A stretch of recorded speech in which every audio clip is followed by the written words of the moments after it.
This is the brand new BYD Atto 2 and this version comes with 170 HP and a total of 219 Nm of torque. It accelerates from 0 to 100 kph in 7.9 seconds and has a top speed of 160 kph. The color of this car is Cosmo Black.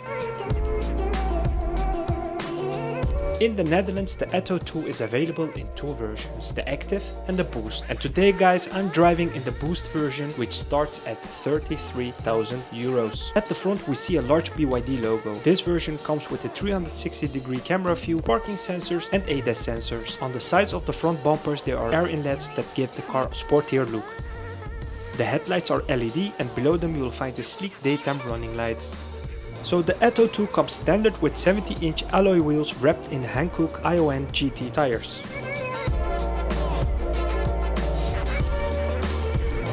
The side mirrors are foldable and include a camera. Keyless entry is standard on the Atto 2.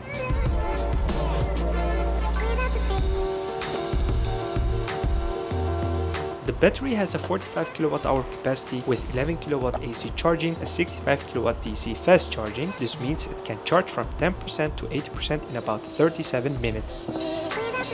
The rear stands out with a spoiler and white LED taillights across the full width, what reminds me of a German brand from Bremen, right?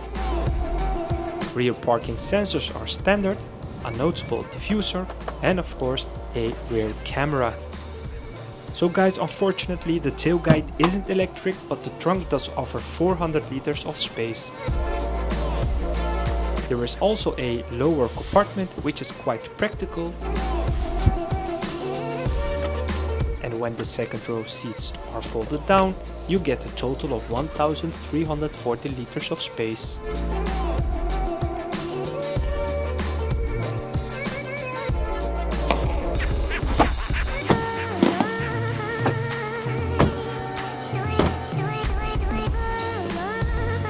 The door combines hard plastic with fake leather and yellow stitching appears throughout the cabin. This version adds power rear windows and upgraded to 8 speakers over the base model.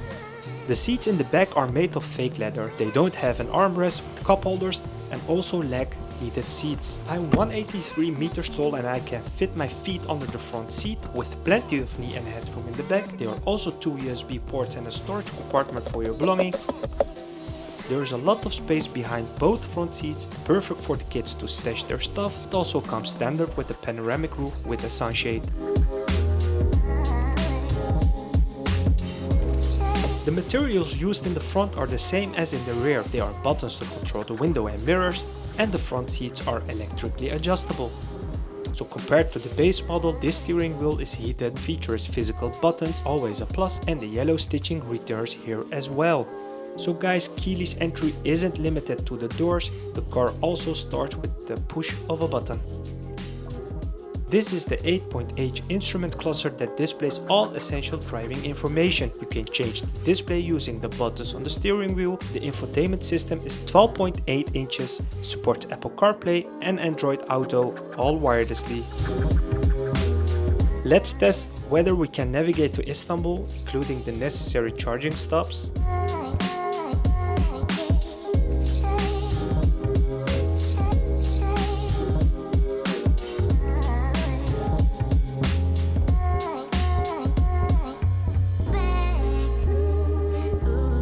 And as you can see, the route is planned to Istanbul. It's about 2,734 kilometers. But once again, no charging stops are included. I also experienced the same thing back when I tested the Sea Lion 7. So in the center you'll find 2 air vents, 50-watt wireless phone charger, 12-volt socket and 2 USB ports with a SIM slot. The center console has physical buttons again, and the gear selector has that familiar diamond shape we have seen in the other BYD models. Over here 2 cup holders, enough space under the armrest, and of course the glove box.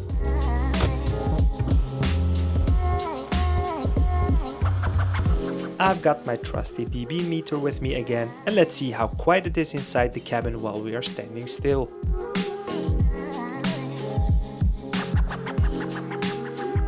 Alright guys, Let's take a spin, smash that like button, consider to subscribe and let me know what you think about this car.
Alright guys, let's wrap it up. So what do I really think of the BYD Atto 2? It's a practical and affordable electric SUV that holds its own increasingly crowded EV market. It looks modern, offers plenty of interior space and has a decent range, making it great for city driving. It's comfy to drive, has enough power and it's attractively priced compared to many of its competitors. Inside, things are nicely arranged. A clear screen, good seats and even heating in the front, plus a heated steering wheel, which is always a nice touch. But in my opinion, BYD missed a few opportunities. There is no armrest or cup holders in the back, and where you'd expect rear air vents, there is just an empty space. It's a bit of a letdown.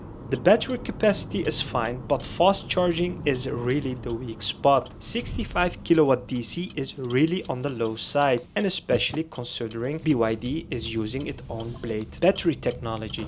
I honestly expected more. So performance wise the power is there, but the front wheels struggle to handle it, and if you accelerate hard they spin quite easily, something that could wear out your tires faster over time. As for the driving experience, it's smooth and comfortable, and especially on flat roads or highways. The suspension can be a bit firm on rough surfaces, but overall it's fine. Steering isn't sporty, but for this kind of car is perfectly acceptable.